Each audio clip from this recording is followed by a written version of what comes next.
Well, I would, but I was waiting for a screen share to start. Oh, sorry. It's okay. Slide editing. Um, okay. Screen is sharing, thing is recording. So we have a few things that came out. Basically, I think what a week ago, Kimmy dropped Kimmy Linear. It's just small, different hybrid attention stuff. Ted will go over that in a bit. And then this week came out Kimmy K2 Thinking. It's basically an extension of Kimmy K2, but it now has reasoning and thinking. And it's pretty cool because it basically topped the benchmarks in every stat. So big jump. It's open weight like before. The notable ones were on like humanities last exam. I'll give a quick high level overview before we kind of dive deep. Honestly, this Twitter post by Artificial Analysis is pretty good. So open source, they use int4 this time instead of FP8, so it's better quantized, doubled the context length. It's a lot more sparse. Really good on humanities last exam. Similar to GPT-OSS, it's now trained to do tool calls and reasoning. And yeah, it's kind of like very state of the art. It's still a trillion parameters. It's still huge. It's very verbose though. So there's two endpoints, a fast and a regular. But one thing that they note here that you wouldn't see is I think it's like the most expensive, most verbose tokens. Yeah, Kimmy K2 Thinking used the highest number of tokens ever used in their eval harness. So their eval harness, they basically test the model across all benchmarks. It's nice that they actually shipped in 4 and they tested in 4, but it's very verbose. It thinks a lot, but that being said, it's still very good. There's a heavy version of it that uses even more tokens, and yeah, it's even better. On benchmarks, it's very state of the art. So like humanities last exam beats GPT-5 high, beats Grok 4. On other stuff, it's pretty up there and on par. I of course use GPT-5 to give a bit of a summary, and I think it honestly does pretty well. Since there's no paper, what's more interesting is actually there's some commentary, like Nathan from Interconnects did a pretty good, what are the 5 things that matter about it? Someone posted something about their inference on Reddit. There's a little Q&A session about quantization, so let's just dig in pretty fast. So K2 Thinking, I don't know if anyone has thoughts they actually use it or whatnot. The other aspect of this is their servers are super on fire. So they talk about the speeds that they get here. Performance is good. Here's how it performs. But basically, they reported it gets the base endpoint is very slow, getting about 8 output tokens per second, while turbo is slightly faster. That's not the worst case, right? It's still open weights. Other providers will support it. So it's slow, but base 10 is doing it pretty fast and still pretty cheap. But will many people use it? Who knows? It's still MIT licensed. There's 2 clauses in there. I think one is if you make more than 20 mil a month, or you have like a bunch of users, you want to prominently say you're using Kimmy K2. So yeah, now it reasons. It can plan tool call and stuff between its thinking. It's trained with quantization-aware training in int4 and post-training. We'll talk about that a bit later. That really helps speed and RL. They doubled the context length, which is pretty exciting. And yeah, it's quite state-of-the-art stuff. Some stuff is slightly behind, but in general, it's quite good. It's like a little midpoint where open source was able to like take quite a win again. Um, with it being int4 compared to K2, we'll talk about quantization-aware training and stuff. Someone's asking in the chat. With it being int4, it's the last K2 was FP8, I believe. So it's quantized basically to take half the memory. So there's a deployment guide with VLLM somewhere here. Deployment. Basically, now you can run it on a node. It's optimized for older hardware. It's not like FP4. So cool stuff like that. It's basically a lot faster and better. Here's the clause: 100 million monthly active users or 20 million monthly revenue. What else? There's the official blog post which you can go through. It's mostly just evals and hype. There's not much here. agentic reasoning. Oh, my mouse is frozen. Okay, we're good. We're good. What else? API is there. It's slow on Kimi, but other people have it. It builds a lot on the old K2. It's more sparse. Deployment guide. Let's see what else. What else? Yeah, it can reason and tool call a lot between 200 to 300 sequential tool calls. Int4 versus quantize through quantize-aware training. We'll talk about that through the Reddit post in a bit, longer context. With this, similar to how OpenAI had Harmony, they open source for GPT-OSS, you want to make sure that you follow their format parsing so you can actually properly parse these tool calls. There's like a whole section on this. I don't know if anyone here is actually renting a node to deploy it. Most of us will just consume and use APIs, and that's pretty much the norm right now.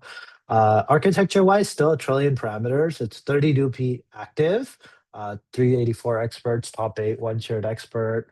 Context length has doubled. So, 32p active. This thing can get fast. It's just that I'm sure Kimi servers are like quite cooked and on fire right now.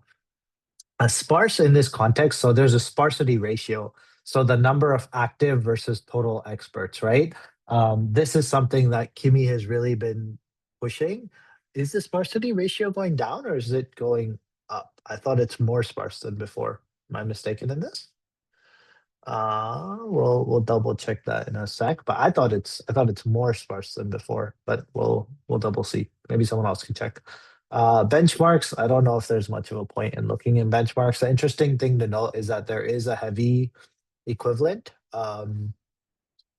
Benchmarks on Hugging Face are laid out quite well, honestly. Like depending on what you care about. One, I don't know if many people are actually going to end up using it. It is quite a bit cheaper, but if you care about humanities last exams, it's pretty state of the art.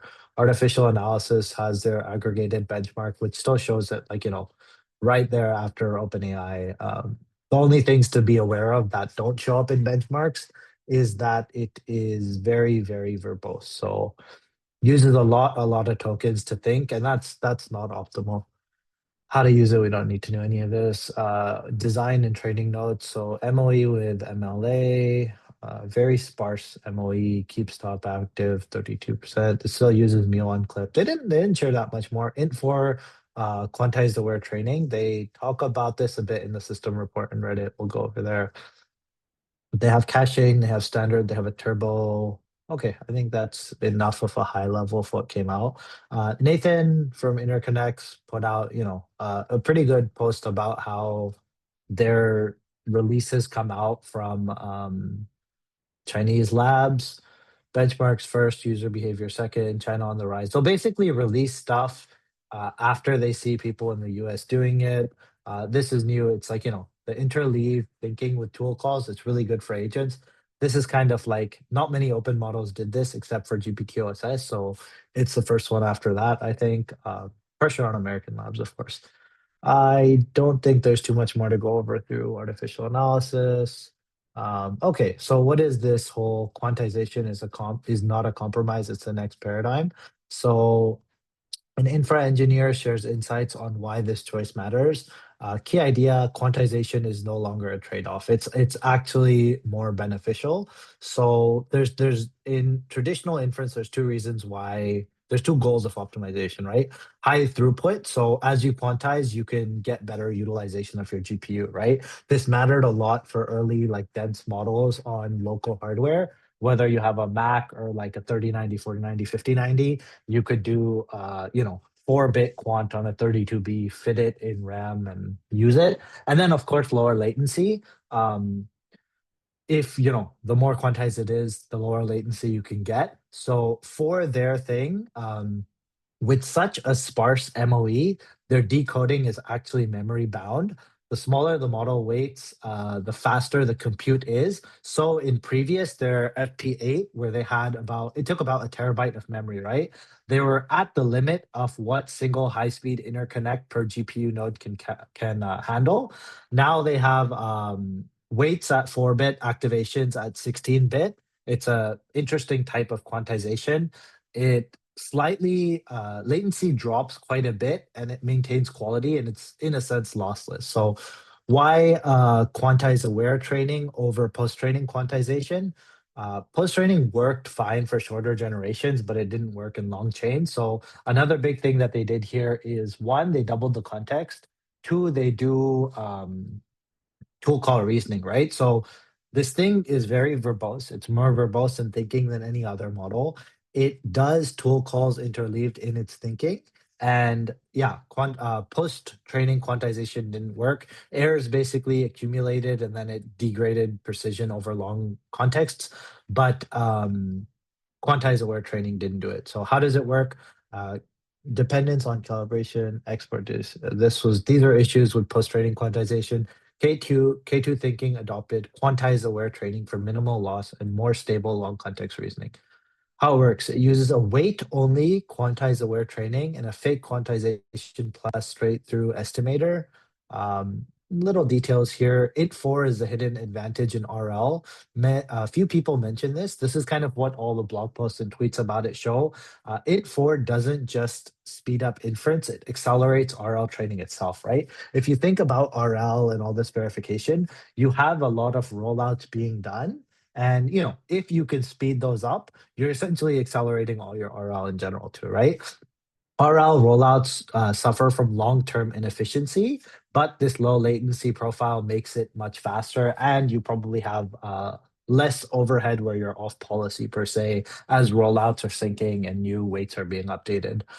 This is pretty interesting, right? So once again, the title of this is Quantization is not a compromise, it's the next paradigm.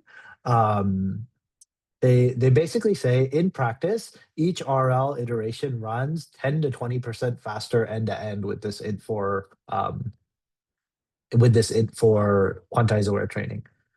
Moreover, quantized RL brings stability, smaller representational space, reduces accumulation error, improving learning robustness. So why int4 versus MXFP4 or any of these other fancier quantization stuff? Basically, all this new fancy stuff like FP4, it's new to Blackwell, but it won't work with older hardware. So more generalization is what int4 gives you. Int4 can work across older hardware, and that's a trade-off they're willing to make. So at a quant scale of 1 to 32, int4 matches FP4 formats. It's like, it's more hardware adaptable, even though it's not the latest fancy stuff because it works on Blackwell. Okay, that's like quick 10 to 15-minute overview of K2 thinking. I'll pause here for questions, comments. I see chat is quite active. I honestly haven't had a chance to look through it. If anyone wants to, interrupt or go over any parts in specific detail, feel free, I'm gonna go through chat, but feel free to unmute or whatever. Or we can always pass to Ted and then do Q&A towards the end and keep it in Zoom.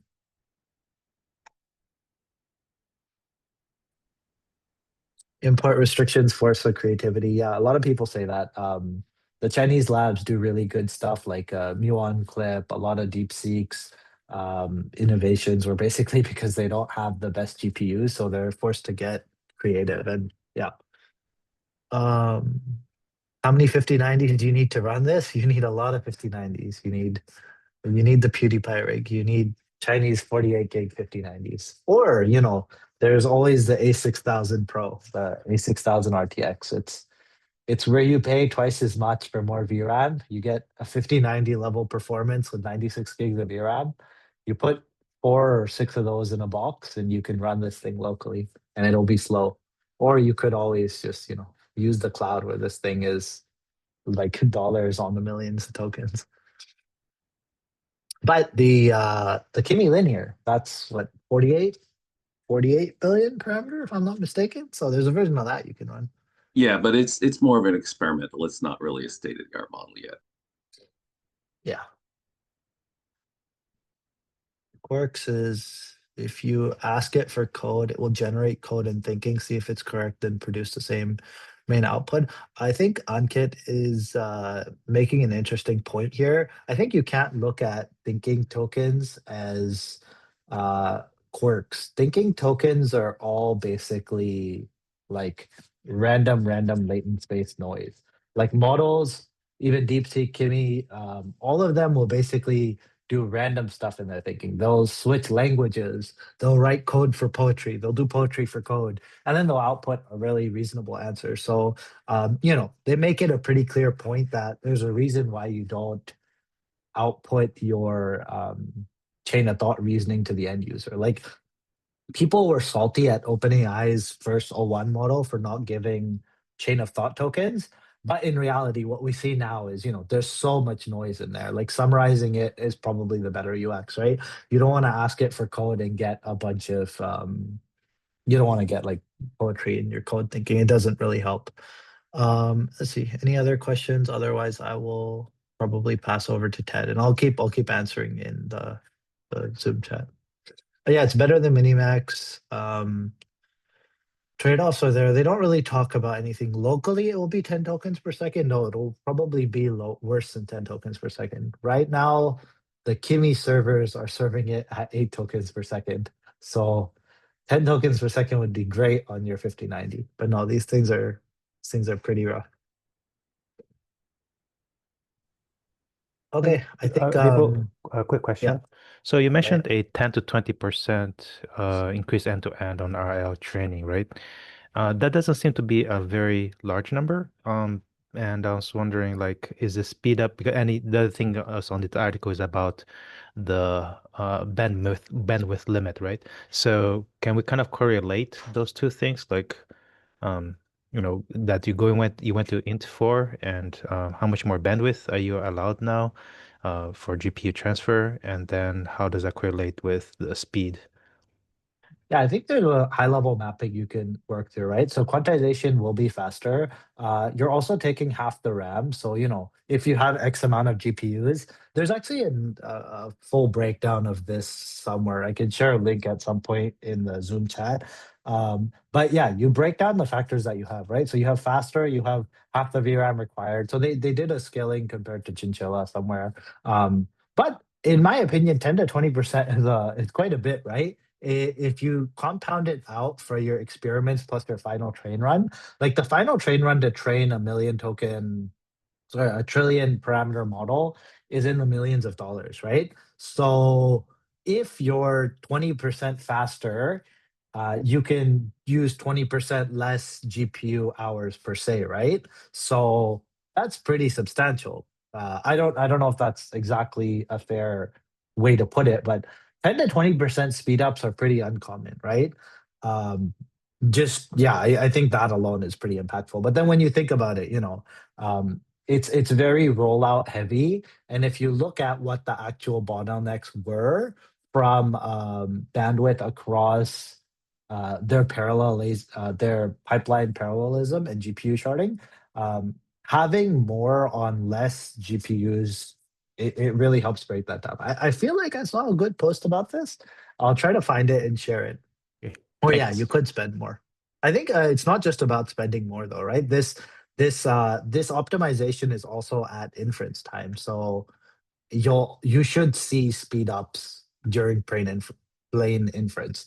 And forget about other providers. Like one of the big benefits about open models and open weights is you can serve them yourself, right? You want to use K2, you need to find a terabyte of VRAM. You want to use K2 thinking, you can do it on half the memory. So that alone is a lot better than a 10 to 20% speed up, right? It's also half the GPUs required. And then the other thing that they mentioned is that you went to int 4, making RL training more robust. And just that end sentence on that section, I don't quite understand why that would be. It says, oh, smaller representation space, reduce accumulation error. Or why is that? It seemed like you're more quantized, so doesn't that accumulate even worse? So what is the reasoning there? I think someone talked about it in the comments here. Imagine just having a robust quantization allows during compute. There's an answer that someone gave about it. I'll share it in the chat in a bit, but I think As we a should. as a separate thing, I remember reading somewhere an analysis that said that RL updates tend to be like rank 1, so int 4 shouldn't be a problem at all for RL. If it works for regular training, it'll definitely work for RL. Yep. So I don't know, Makes sense. answered your question, Frankie. Maybe it's faster and it's just as good. Okay. It brings stability, smaller representational space, reduces accumulation error, improving learning robustness. I'm sure there's more we could dig into here, but it's a fair question. I feel like we should Yeah, have the time to dig into it. quantization-aware maybe is what they're saying makes it better. Yeah. Versus post-train quantization. Okay, I hope I didn't take up too much of your time, Ted. There wasn't that much in this one. No, that was great. So let me talk about the Kimi linear paper. Share my screen. Uh, I- I'm always impressed with how much information Vbu can cover so fast. So I don't know that I can match that. But so we have this Kimi linear paper. Let me just do the quick highlights. So it's a hybrid linear attention architecture. So it's going to be 1/4 of the layers are regular attention, and 3/4 of the layers are going to be their new Kimi linear thing. Okay. And their Kimi linear thing they call Kimi delta attention, KDA. So we'll get into it, but they say it's an expressive linear attention module that extends gated delta net with a finer grained gating mechanism. And then they have a bespoke chunkwise algorithm that achieves high hardware efficiency. So talk about that too. Remind me if I don't, but that's an important element for any linear model. So they pre-trained this 3 billion active, 48 billion total. So this is not quite like state-of-the-art size. And I think some of the experiments in the paper were done even smaller. So just know that this is like a proof of concept, maybe more than it is the model you're going to start using daily. But the key thing is because the linear has so much less memory requirements, if only 1/4 of the layers are regular attention, then you're reducing your KV cache size by 75%. And that's like, if Vbu's saying 10%, 20% is a pretty good increase, 75% is a very notable decrease in your memory utilization. They have some decoding throughput numbers. I didn't understand. They have some graphs that differ, but it's like 2.9x, 3x, 6x. But basically, because decoding is memory bound, bandwidth bound, then when you reduce the KV cache by 3/4, that of course speeds up your decoding, and that's where that speed up comes from, whatever the exact number is. And the cool thing is they open source the KDA kernel and the VLM implementation. Okay, so let me jump ahead to what this model looks like. Okay, so they have layers where they do KDA instead of regular attention, and then they have layers where they do regular attention and TLDR. In the end, they're going to say we did ablations and we found that 3 of these for every one normal one gave us the best bang for our buck. The attention layers are using latent attention like DeepSeek, but that's not particularly noteworthy. It's a mixture of experts model, and the MOE is just completely standard. So I feel like the really interesting thing to talk about Kimi Linear is their new KDA layer that's replacing the attention, and it's doing sort of a local attention. It's not there to be able to do in context retrieval of a token that's 10,000, 100,000 tokens ago. That's what the 1/4 of the layers that are full attention are there for. But if you just need something like the previous token 2 tokens ago, then this guy is going to take care of it for you, and it's actually really strong and it can do more than that. All right, so I'm trying to follow the chat, but you guys are typing faster than every time I look at it. So shout out if there's anything that I'm going too fast you want me to answer or whatever. All right, so I thought that if what we're going to focus on is just this KDA thing, then it actually makes sense to start with their related work section down in section 7, and then we'll get into the details, and I think we'll have just enough time to talk a little bit about the math. Okay, so it starts with linear attention, and The idea is that attention, I think you guys know, quadratic. So it reformulates the quadratic attention map into kernelized feature interactions, replacing the softmax with a positive feature map so that attention can be computed through two associative matrix products. This is a little bit like the kernel trick that you see in SVMs, which can take something nonlinear and turn it into something linearly separable. So ultimately, you don't necessarily really need to know that, but so you get rid of this explicit quadratic attention similarity matrix because you hope for it learning some pattern that this kernel makes linearly separable, and so then we just have linear calculations.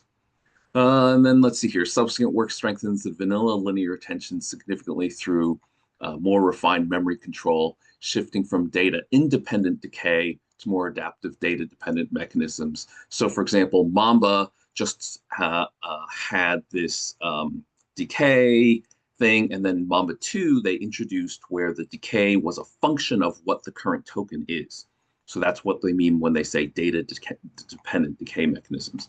And I'll talk more about how this decay stuff works. And refining the decay granularity from coarse headwise to precise channel-wise decay. So that's one of the big things here, is that they're actually going to say, if my model dimension is 2048, instead of just decaying all 2048 of those floats by the same factor 0.9, I'm actually going to choose channel-wise which ones I'm going to keep, which ones I'm going to decay. So gated linear attention generalizes these approaches with diagonal channel-wise gates. So that's the decay thing. Table 7 summarizes. Collectively, these methods cast attention as compact recurrent memory updated with parallel prefix scan operators and fused matrix multiplies aligning with modern accelerators. That's a whole mouthful. Basically, what linear attention and KDA and Mamba and RWKV and gated delta net, all of these things, what they have in common is that at decode time, they act like an RNN. So you push one thing in, it updates the state, you get one thing out. That's not enough. In order to have a good linear attention, you need three things. You need the easy one, which is that decoding goes really easily and really fast. The second thing you need is that training and or prefill is done really fast. And that's where you see this business of parallel prefix scans, fused matrix multiply, what they have in here, this chunked operator. That's the thing that does the prefill operation really fast, or the training operation really fast. Otherwise, if you just had a vanilla RNN and you give it a big amount of code and you have 100,000 tokens, it would need to process those 100,000 sequentially, and it'd be really slow. The decoding tokens per second would be really fast, but the prefill would suck. So you need those two things. You need fast prefill, you need fast decode, and then the third thing you need is you need the attention to actually be really smart, be able to learn very complex patterns. So what I'm mostly going to talk about is this complementary view of the same linear attention connects linear attention to this idea of fast weight memory. And the state is a low capacity associated table. And so that's the view that I find most intuitive for understanding these things. So then they also talk about linear attention with a gating mechanism, and it's really the same idea here. And they say a primary distinction. Yeah. Sorry, someone had a question that I think is in the right time. They asked if you can go into the prefill a little bit more. But what makes prefill so fast? And in general, what prefilling is for folks who So when we train models, typically what we do is let's talk about early pre-training. So you start with a context length of say 4,000. You present all 4,000. You have teacher forcing, which means that no matter what the model predicts, you're always just putting in the 4,000 tokens from your original ground truth corpus. And then you calculate cross entropy loss in parallel across all 4,000 token positions. You're really doing the same thing in prefill. So if somebody has a very short question, like what is the capital of France, this is no big deal. It's like 8 tokens. Whether you did them in parallel, you did them sequentially, no biggie. But when I am working on code and I give you the files, and let's say you need all of these files, there's 100,000 tokens. Then in order to start decoding, and whether you're thinking, whether you're doing tools, whatever you're doing, if you're going to start decoding, you first need to process all 100,000 of these. And we've come to name this portion of the process prefill because its characteristics are very different from the one token at a time decoding that happens after that. So under prefill, we have all the data. We have all 100,000. We don't care about any of the predictions. So we can do this in a highly parallelized fashion. And for regular attention, you can do this super parallel all at once, and your GPUs will be compute bound because they're doing so many matrix multiplies, calculating your keys, queries, multiplying them together, all that stuff. Okay, as well as the MLPs. During decoding, you only get one new token, one new query, and you're multiplying that against all your known keys and then calculating attention. And so it ends up that once your context gets long, the keys and values that you're loading into the GPU are more memory bandwidth limited than the amount of compute you actually need to do. The matrix multiply is actually relatively fast and tiny. And so linear, if you imagine just a regular old-fashioned RNN, it's really great because you just have this small state. You put in one token and you do a little bit of operations and you get out the next token. So they're really great for decoding.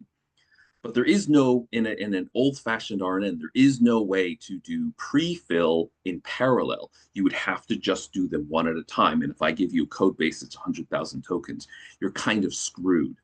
So everybody has to, if you want to have a competitive RNN-style linear mechanism, which will save on memory, you also need to have a second mode where you can, in parallel, process these 100,000 tokens not one at a time. There has to be some trick. And so this chunked method in the KDA paper, and then similar in other papers, Mamba, whatever, they have some way of transforming the math to say there's an equivalence. If I do it this way, I get the same answer in parallel versus having to process every token one at a time. Did that, for whoever had that, it already scrolled off my screen. Did that answer the question? All right, cool. Thank you, Tim. All right, so let me just read this real quick. The primary distinction amongst various gated linear attention mechanism lies in the parameterization of the forget gate. So we haven't talked about this yet, so maybe reading this first, it's a little bit out of order. For instance, RetNet uses a data-independent scalar decay alpha, and Mamba 2 employs data-dependent scalar. Specifically, gated linear attention uses a diagonalized fine-grained matrix, offering an effective trade-off between efficiency and performance, and that's what we're going to get into here. Note also that aside from linear attention, another way you can speed things up is you can do sparse attention. So if we talk about the new DeepSeek, I don't even know what it's called, but the new DeepSeek attention thing, they're kind of doing a sparse-ish kind of a thing where they're not looking at all of the tokens at once to calculate the attention. But this paper is a linear form, so I'm just going to kind of focus on that.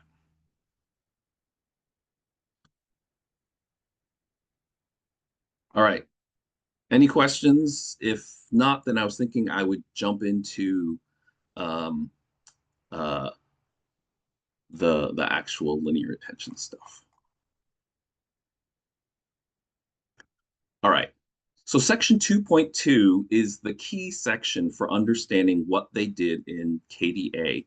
And they didn't actually say this because they have these different sections here. And what the heck are they doing? What they're actually doing is they're doing a history of linear attention, and they're building up from the simplest to the most complex and their latest thing, which is Kimi delta attention.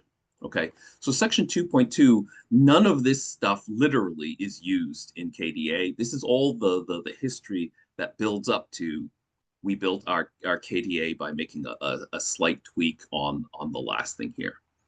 So to start with, we're going to look at this first equation, but this is just a basic linear attention. And what I was thinking I would do is I would just like scribble a little bit so you guys can sort of understand the idea of the associative memory. So let me see if do we have whiteboards turned on here? Is there something I can enable? It might not be enabled during the meeting. So no, I don't see it. Okay, I turn it on All for right. all participants. I know. I turned it on. Hey, Okay, awesome. what is Awesome. this? This is new. This is fancy. This is everyone drawing. All right, mess all with right. People settings, don't let's draw just on this because add- I need to draw on this. If you want me to show you something, you need to stop messing around. Okay.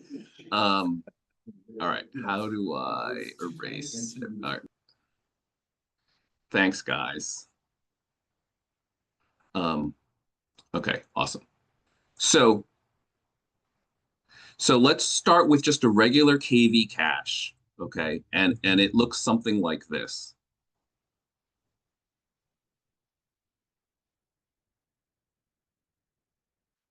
All right.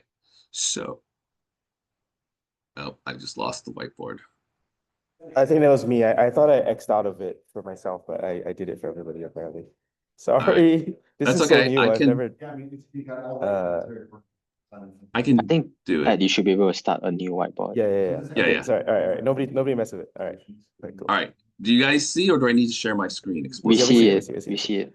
Okay, all right. So let's start with a regular KV cache. And if I can do this really quickly, okay, it looks something like this. And basically, this here, sorry, trying to do this fast. This here is our sequence length. Okay. And over here, we're going to have our key dimension. I'll call it D sub k, and we're going to have our value dimension, D sub v. All right. So hopefully this looks familiar to you guys. You have keys and values, and it's as long as the sequence length.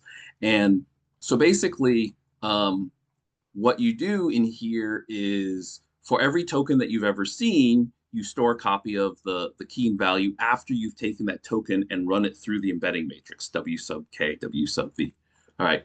And then you don't have to store these. You could just recompute them. And that's what the sort of original attention thinking is. But it's actually better if you think of it in terms of the KV cache.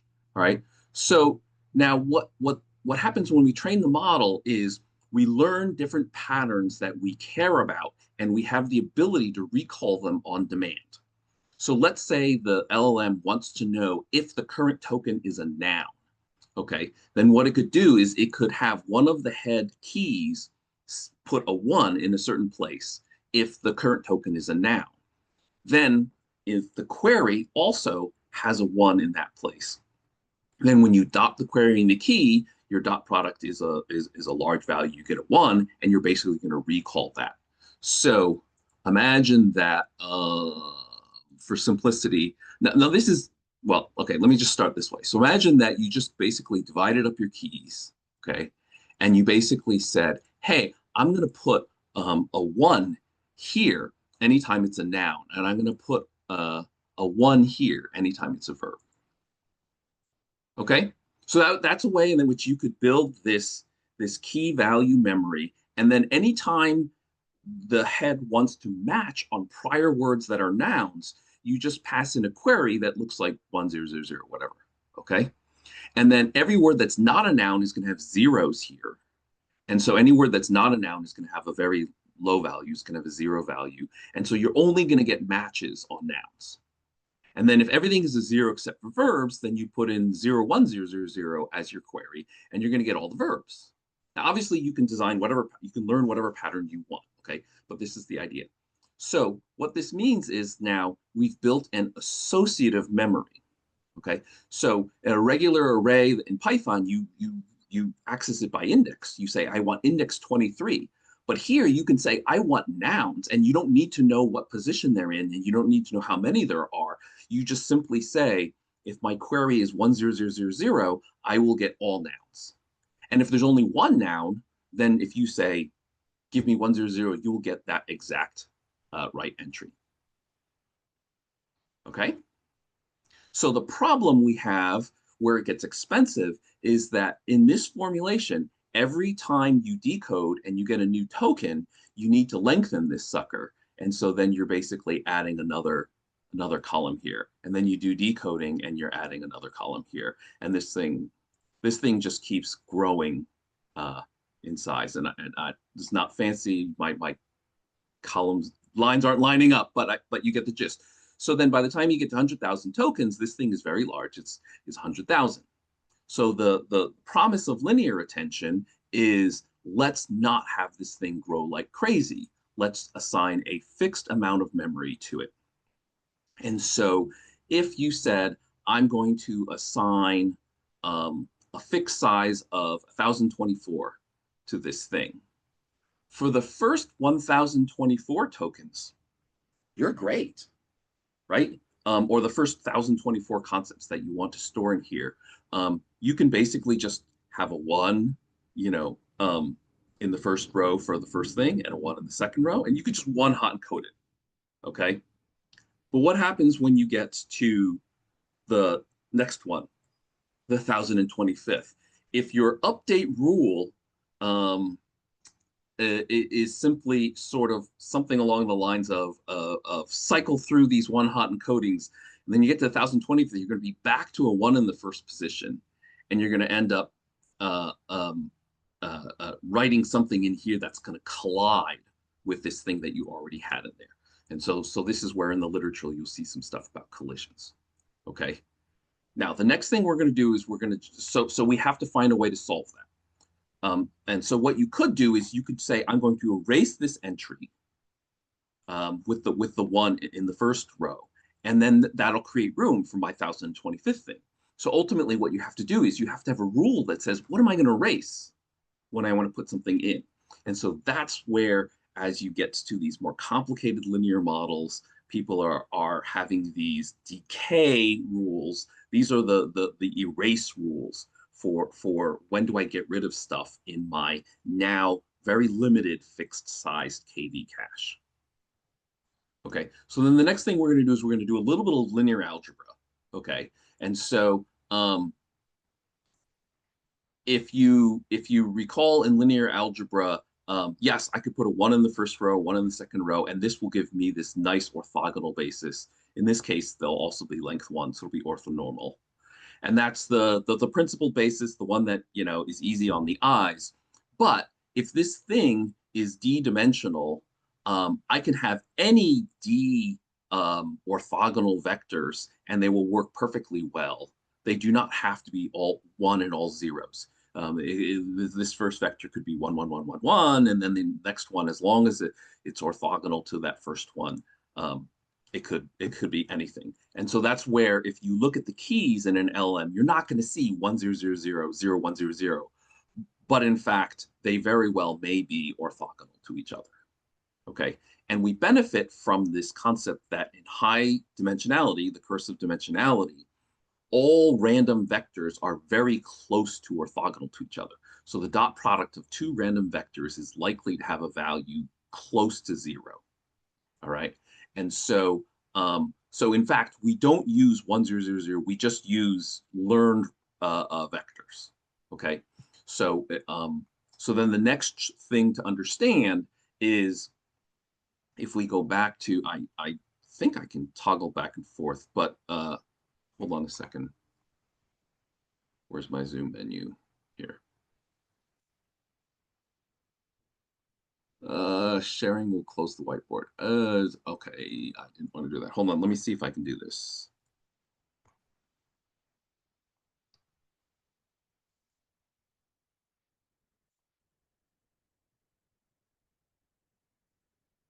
Okay, so this is the equation that's at the top of section 2.2. Okay, it says that here's my hidden state. So this is going to be my new rectangle here. Okay, and we initialize it with all zeros. And what we do is when we process the first token, we add in this thing, K times V transpose. So this is an outer product. So if you're used to seeing dot products, K transpose times V would be a scalar quantity, okay? But K times V transpose is going to give us a rank 1, and if K and V are same dimensionality, a rank 1 square matrix, all right? And then it says the way that you get your output, so equivalent to your softmax attention, is you take the transpose of this matrix and you multiply it by your query. So I want to just show you super quickly how this ends up being a really clean associative memory. So I'm going to drop the T subscripts and just do one time step, okay? So we start with S is all zeros, and then we say the first S equals K times V transpose. All right. Then how do we read the output from that? So the output is, we say it's S transpose times the query. So what I'm going to do is I'm going to rewrite S using the equation up above, and I'm going to transpose it. So when I transpose it, I'm going to get V times, one second, K transpose, if you know how your transpose matrix multiply works, times the query. But we can change the parentheses because matrix multiply is associative. And so I can actually say this is V times K transpose times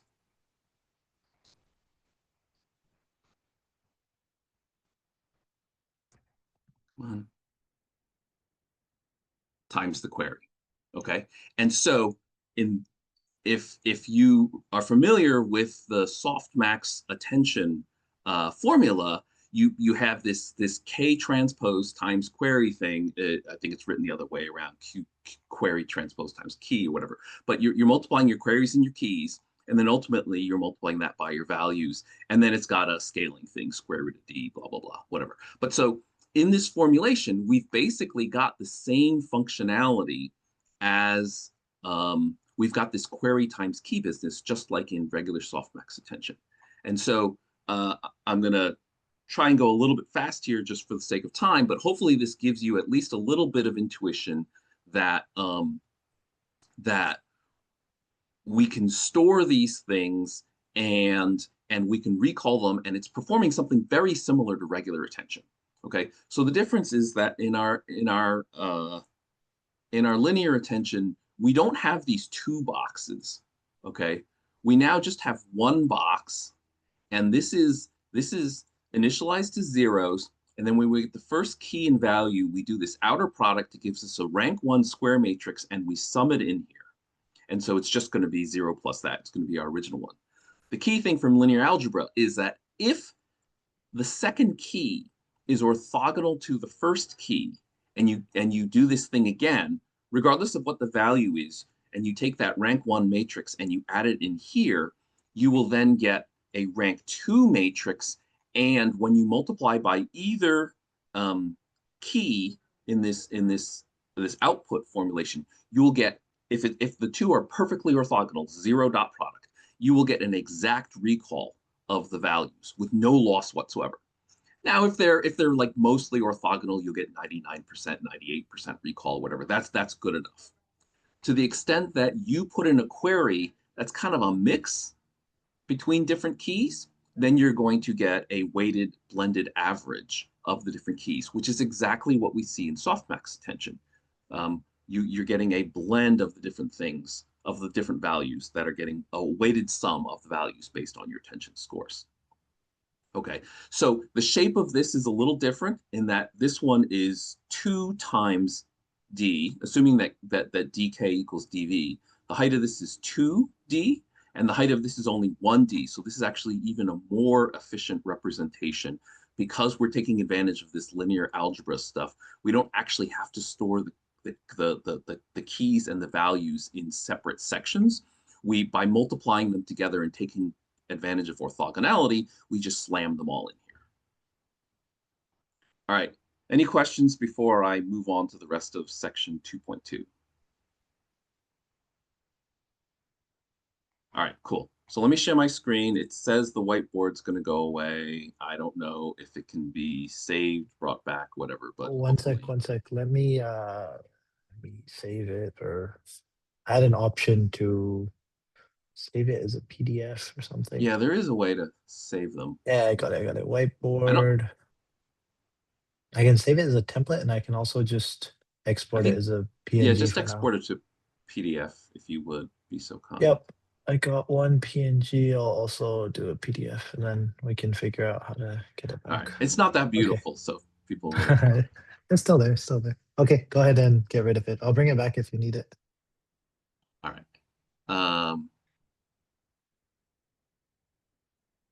Yeah, and I think I can bring it back. But anyway, all right. So hopefully you see my screen. So we just talked about this first equation, okay? This is the super simple way of storing things in an array. And so S is simply a sum of rank 1 outer products of approximately orthogonal keys, all right? This thing will die as soon as you have one more thing than whatever the dimensionality is. So if it's 1024, it'll work great for the first 1024 things, and then it's not going to work once you try to put something else in. So one of the things you can do is you can have this delta rule, which basically says that I'm going to subtract a little bit out in order to make room for the new thing that I'm adding. That's what this business that gets you to this equation.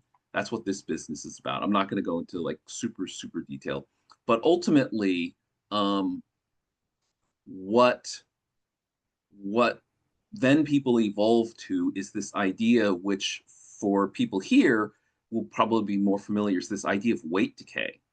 So if you imagine that square matrix we have, that's our memory store. If you just apply a little bit of weight decay, every time you get a new token, you multiply that whole matrix by 0.95. Okay. Then what's going to happen is something that's very old will have been multiplied by 0.9 over and over and over and over and over again, and it will eventually get close to zeroed out without you having to explicitly do anything. Okay. And so that's where you basically have this scalar alpha that's like your weight decay in our weight matrices that we use when we're doing, gradient descent, when we're doing like Atom W, right? So every time you get a new token, you just multiply it by this, and the old ones will decay. And so the idea here is that I is the identity matrix. So our update after we get a new token is the identity times the old matrix. So that's just the old matrix minus this particular thing, which is the making room for getting component here. Okay. Plus, this is our brand new key and our brand new value. So this is the thing that we're adding into the memory. All right. And then we're going to take this whole old thing and we're going to decay it by some, whatever, 0.95, some value like this. And this thing actually worked pretty well. It was pretty stable, so that if you got past 1,000 tokens and you went to 1,500, 2,000, 3,000, it kind of mostly remembered the last 1,000 tokens. So it works a lot like sliding window attention. Okay, so I saw the comment early in the chat, why not just do sliding window? Okay, it works like that. However, it is a little bit smarter than that, where you can selectively say, if a concept is super important, I will keep it even though it's more than 1,000 tokens ago. All right. So hypothetically, if you train a model on stories and the first sentence says, our main character is named Bob, it could decide that based on context, it's going to like never forget that thing, and it's going to really make sure that Bob stays in the memory because it's super important. If you use a sliding window, it's a hard-coded rule. It's only the last 1,000 tokens, and so you can't have that selectivity. Whether or not your model is smart enough to learn that rule, to know that it should remember Bob, is a whole separate thing, but that's why they train these models to try to get them to work. So finally, if you have this idea of weight decay, we're decaying all of the entries in there simultaneously and equally.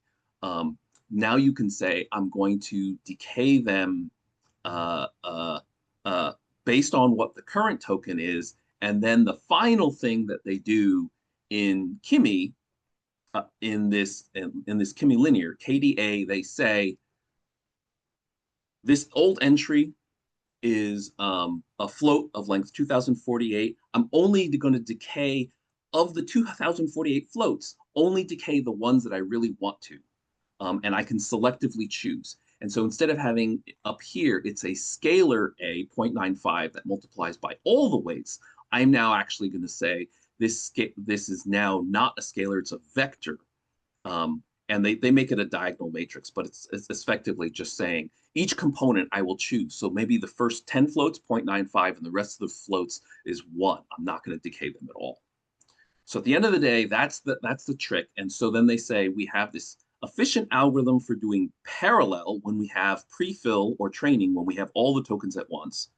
It's an RNN, so it's always really fast when you're doing one token at a time. And then what we can do is we can compare it to other linear things that came before. So for example, you may remember Mamba, you may remember gated delta net, which is a little more recent. And so this thing actually, if you look at these curves, Mamba 2 is the orange line, and on accuracy, it smokes it. And then gated delta net's newer, and it's similar, but like a little bit better in performance. So then they get into, I know we're out of time. So then they get into some simple experiments to show that their linear attention alone in a toy model with 2 layers outperforms older things, outperforms Linformer, Mamba, Mamba 2, RWKV, gated delta net. We outperform all of those on a few things that linear models tend to have difficulty on, like reversing a string and doing like multiple recall. So now that we're confident that we have a better linear component, let's actually stick it in a model, and then we're going to do some ablations with how much full attention do we need. They come up with 1/4 full attention is good. If you do more than 1/4 full attention, you get almost identical performance at more cost. If you do less than 1/4, if you do like 1/8 full attention, they found that the performance drops. So that's why they settled on 1/4. The one thing, I know we're out of time, sorry. The one thing that I thought was really interesting, this is an area of particular fascination for me, is how do they handle position embeddings? And I'm not sure if they did their ablations completely right.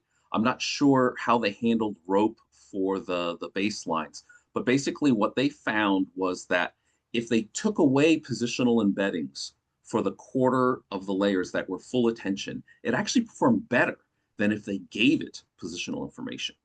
And what they argued is that attention is so good, regular attention is so good at positional information that it trumps the KDA and says, I will take care of short-term dependencies.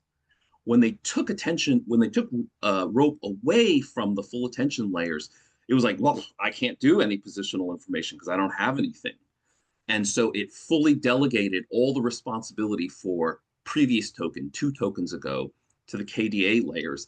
That allowed the regular attention layers to 100% focus on long context semantic tasks. Give me the nouns, give me the last time I saw the name Bob, give me all of those things, and not focus any of its energy on short-term things. There may be some other dynamics going on here, but I'm particularly on a bent that regular rope is kind of stupid. We should be using at least truncated rope. MLA, they separate the rope so that it's not actually adding noise to the normally rope. You multiply it, and so you're noising your token signal. For MLA, you concatenate it, so you're not noising your signal. So I think there's some things that will. My personal opinion is we're going to learn some things about how rope is awesome. It beats all the other positional embeddings, but there is a cost to it, and that we can be a little bit smarter about it. And that's why they found that by taking it away from the regular attention layers. So that for me was like the most interesting thing.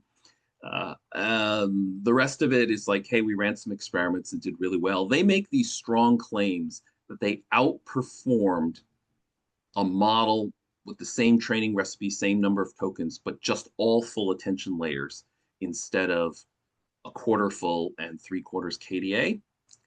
I would believe it, but I think it's possible that they may have messed up their ablations. But if they do in fact beat it, I think my personal take is it's not because the KDA is so awesome.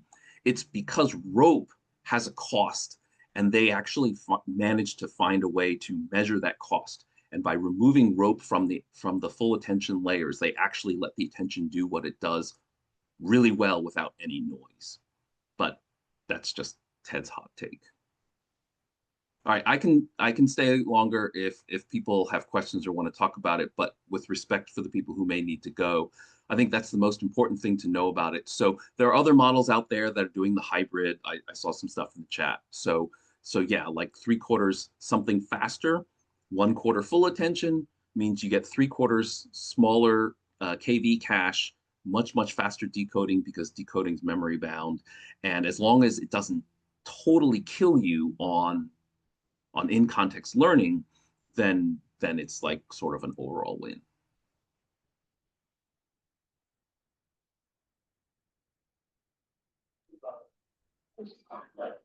Okay, great. Thank you, Ted. I understand a lot more about KDA after your step-by-step walkthrough. Just wanted to say that. Thanks. Any questions? All right. So I don't know if that's a good sign that it was clear or I just completely lost everybody. So if you go back to this diagram, they didn't label it, but on the left, this is the queries and the keys. And so like usual, you take your token, you run it through a weight matrix, W sub Q, W sub K. If you remember Mamba, they have some 1D convolutions that they run it through. And those are helpful. And like, 1D convolution can very easily just find simple patterns. This is there's normalization layers everywhere. This is a normalization layer, QK norm like Quen has. This is the values, totally, again, normal, except they run it through convolution. One trick they do is on their alpha, they use something akin to LoRa, where they take two rectangular low rank matrices and multiply them together to make a square matrix, just because they don't really need that, whatever the heck it is, d squared numbers of parameters. And they do a similar trick on the final output gate. And then this is their beta, the forget factor. So everything on here is channel aware. So there's nothing here that applies equally to all 2048 floats. Anything they do, whether they're adding, subtracting, multiplying, it's always going to be at least dimensionality D. And this is the gate that you see in gated attention. I don't remember which other models have gated attention now. Does the latest Quen have it? But anyway, so normally what you do is you calculate all your attention and you just add that to the residual stream. Okay, so this sucker has a sigmoid on it that says, hey, if you're layer 3 and for some reason you're sort of less important, I'm going to actually multiply your output by 0.5. And so you're going to have a quieter addition to the residual stream. And if you're a super important layer, then you're going to get the full 1.0.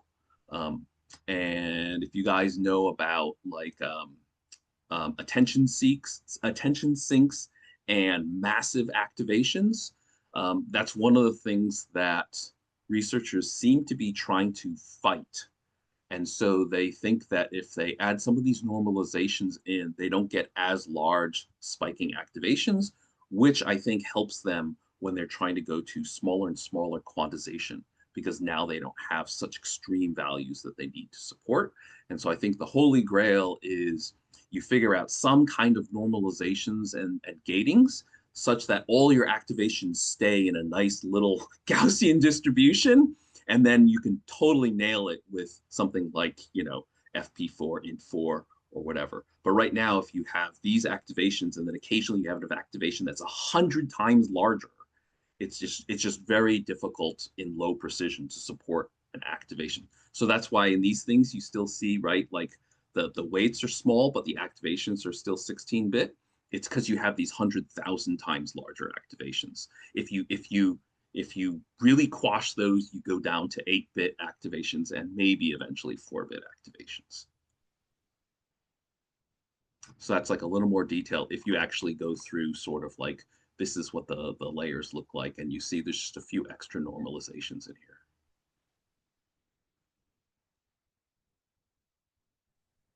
here. Ed, I had a question about, you had mentioned at the beginning, you drew a parallel between linear attention and kernel methods. And I think I understand kernel methods reasonably well. I just wanted to understand your parallel you're drawing there.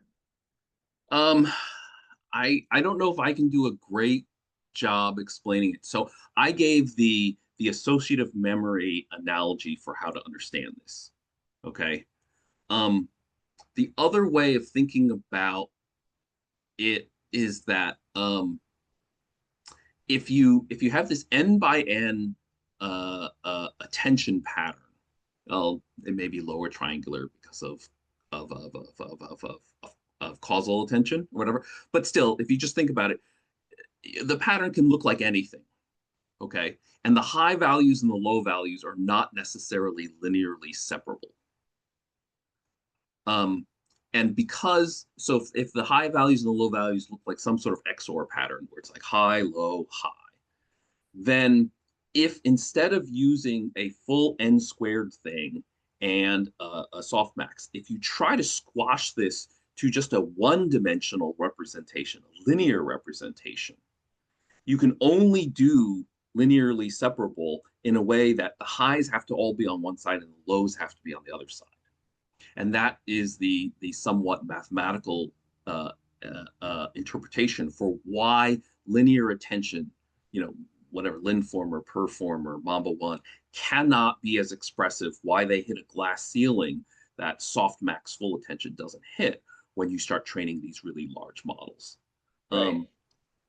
So if you imagine that you then take those attention patterns and you run them through some other function. So the classic one, if you want, I can pull it up real quick, is, but so you have sort of like high-low values centered on 0, and then if you do x squared and you turn it into a parabola, okay, then the high values are all up here and the low values are all down here in the bottom of the parabola, and now they're linearly separable. Right. In the higher dimension. Okay. So that's one of the interpretations for these linear attentions, is that they do some sort of transform to get them into a different dimension in which they are linearly separable. And if you could do that perfectly, theoretically, you would get the same performance as full n squared softmax attention. I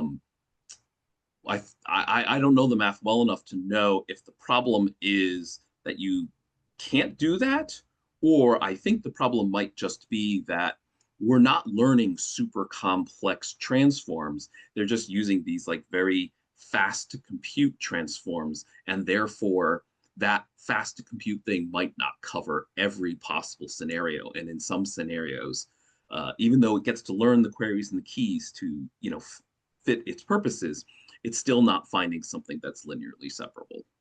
Probably just because there's so many millions of different concepts and you have so many heads, and at the end of the day, it wants to do something and it can't make everything it wants to do linearly separable. And it hits a glass ceiling. And the nonlinearity that it's using is basically a polynomial one through the recurrence relation. Is that the idea? The math is getting beyond me pretty quickly. Okay. The original like RNNs, Transformers are RNN's paper. That's like 4 years old, I think, whatever. Yeah. If you look at that, I think that's the best reference for you'll see they have this phi function that's there. So like support vector machines, what they do is they say we're going to have this kernel that transforms it, but we want something that's super fast to compute. And so the kernel trick allows you to compute these dot products super fast for SVMs without actually explicitly doing the transform. So they make a similar argument there where it's like, yes, there may be all sorts of different transforms you could use. We're just going to pick this one because it's fast. And I think ultimately that's where you get bottlenecked, because you're going to lose some expressivity, and also you're not training that function bespoke for whatever the LLM's trying to do. So if somehow you had a way of like picking the function per head per layer, then maybe you could actually get these linear models to perform even better. But the good news is that since that paper, since Mamba 1, Mamba 2, RWKV, it looks like the Kimi people are saying that their linear attention, which has slightly different update rules and slightly different forget rules, outperforms all prior linear attention. It's still not good enough. You notice they didn't build it 100% KDA. They still say 1/4 regular attention, but it's still better than if you did 3/4 Mamba layers, better than if you did 3/4 gated delta net layers. Yeah. Okay, got it. I'm gonna check out that paper. You said it was transformers or RNNs? Yeah. Okay. Yep. Something like that. Let me see if I can find the exact thing.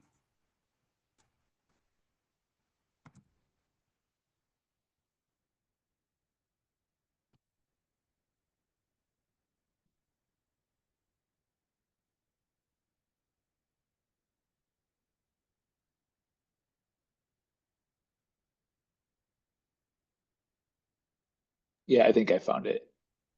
It was let's see, ICML 20. Okay, yeah.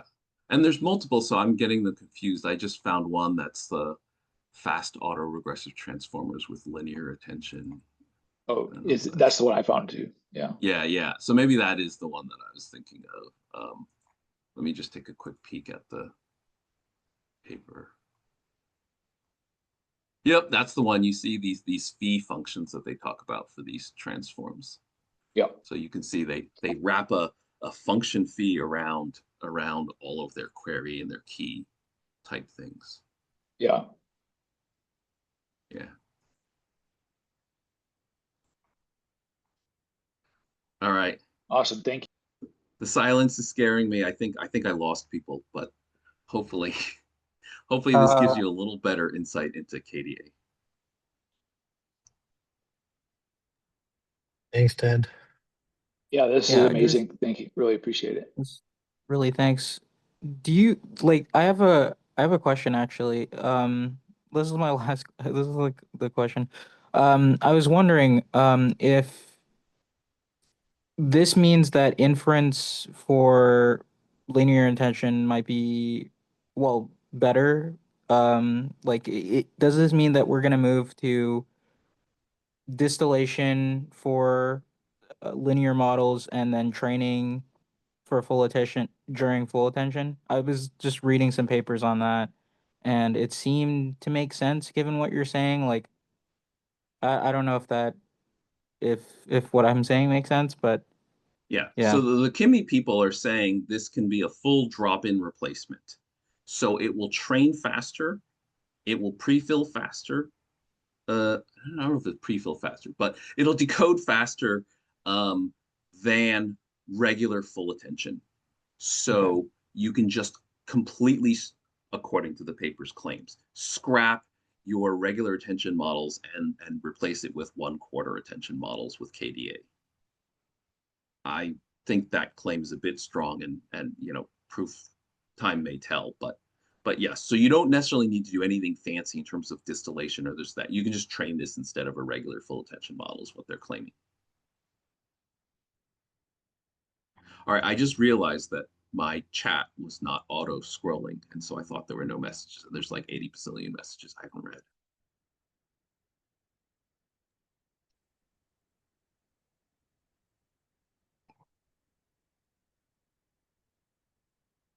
All right, on the other side, if anyone wants to volunteer for next week's, I think we have a few that were posted in Discord. Otherwise, we'll continue discussion and everything down there in Discord.